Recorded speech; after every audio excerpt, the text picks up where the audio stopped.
dhakhtarkii ku dhigay isma dhaafno waa lagaa dulguuro unsigaaga baa meel kale ka baxaya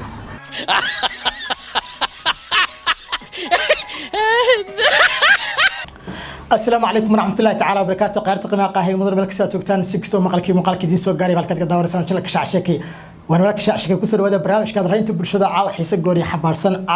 برامج كحاين كو هيا برامج اسكو ما جيران هودن عبد الرحمن oo toddobaadkan baraha bulshada aad u qabsatay ayaa markan iyaduna tiri halis dijiyo uraka dayga dhakhtarkii ku dhigay isma dhaafno kor intaan muuqaalka soo gadagelin sidoo kale barnaamijka xaridi ku haya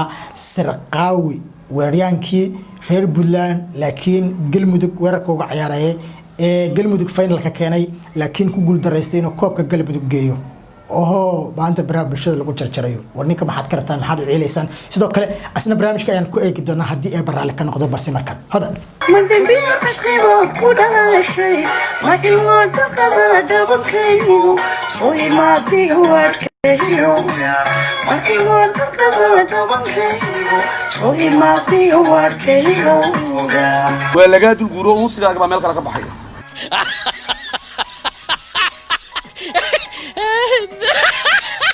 heestiida ma loo qaadaba marka soo lagu dheehdalladayga kaad dhaxday igu beere dhakhtarkii ku dhigay isma dhaafno uraka marka soo lagu dheehdalladayga kaad dhaxday igu beere sadkay hadanay dhakhtarkii ku dhigay isma dhaafno diladay dhaxiray dhagayso idaydu ay dhistay dhagayso amba waan ku dhaqday igu dhaado hagaag dabcan muuqaalkaasi hodan oo xafreen waxa inaysan marnaba ka xumayn oo heestaasi iyada loo qaaday ayna ku raaxaysanayso inkastoo dadka commentiga ay siyaabo kala duwan fikirkooda u baxayaan aniga commentiyada aad baan u jeclahay sababtoo ah fikir badan baa laga helayaa runtii muuqaalkaas muuqaal hadalhayn badan dhaliyo wahay bal ujeedka ay muuqaalkan u soo duubtay Hodan Cabdiraxmaan iyo jawaabteeda halka ay ku sareysan tahay bal commentiga aan aniga idinku wada akhrisan qofka ugu horeeya waxa uu soo qoray dabcan waa qof dumar amalena naag nool is adkay weligaaba wajigaaga ayay ka muuqataa fiifa nafsiga qadar silimo dabcan fiidiyowgani waxay ku cadaynaysaa inaanay ka xanaaqin xaajigeeda wax uu sameeyay qof kale fikirkaasi qaba sax oo qora kritikii muuqaalka soo galiyay Hodan Cabdiraxmaan iyo Mursal ma kala tageen mise way isqabaa dadka ayaan ka maqlay ee sheega bal waraadis way kaas mid kale wuxuu soo qoray horta Mursal iyo Xamdi Bilan siday isugu soo baxayaan yaa ila arkay commentiga halkaas ma ku keenna waxyaabo badan oo carabku qaban karina waa aan ka boodbooday waan jeclaalahay in dhamaantooda akhriyo si aan aniga idinkuba qosolka meesha ku jira aan wada aragno laakiin ma wada akhri karo waa ka gudbaya markana sarqaawi yaa madaxa ku dhufan doona waylaan yes wow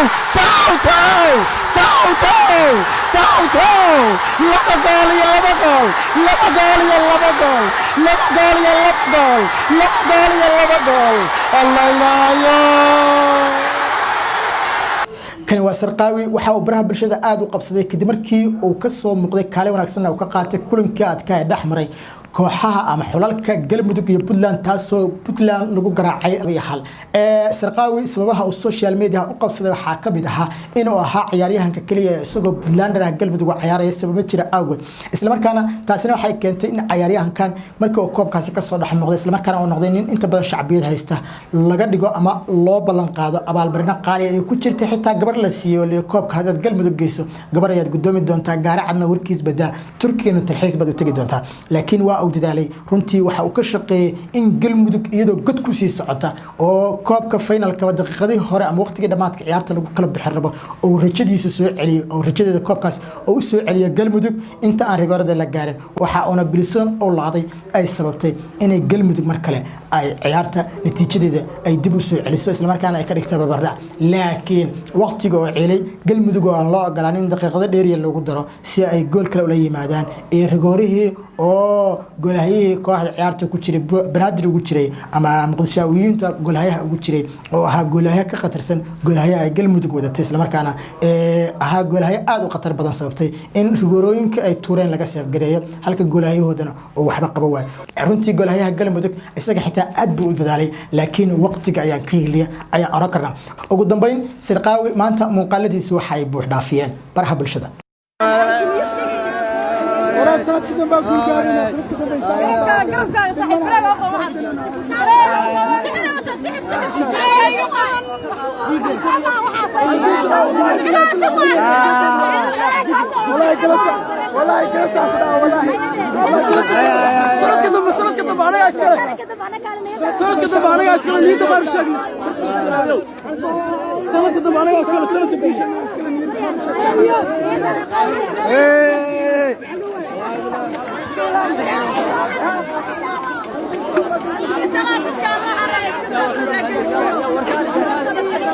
runtii Sirqaawi markii la fiirsho waa ciyaaryahan ku dayasho mudan ahaan waa ciyaaryahan geesiya waa nin aan aqoonin qabiil waa nin yaqaan kubadda cagta waxay tahay waa nin laga dheehan karo inuu kubadda cagta yaraantiisa ilaa hadda kusoo dhex jiray kubaddu dadna waa la dhalataa dadna waa ay bartaan dadba si ay kala duwan ay u soo maraan Ronaldo iyo Messi ba kubadda way kala duwan yihiin ninna kubadda waa la dhalatay ninna kubadda waa uu bartay sidaas ay tahana waa laba nin oo markay isku hor yimaadaan caalamka oo dhan ka dhalay kara xifaaltan aad u ballaaran kulankan waxaan aaminsanahay ama koobkan ay hanatay Branadir oo aan horey hambal iyo weeray haddii uusan Sirqaawi uusan joogi lahayn inaysan xamaasadda hadda u yeeshay uusan sii lahayn marka Sirqaawi isagoo shakhsiya ayuu wax badan ka bedelay koobka gobolada dalka iyo gobolka Branadir aad ugu masantahay daawashada muuqaalka waa ka shacabka sidaa iyo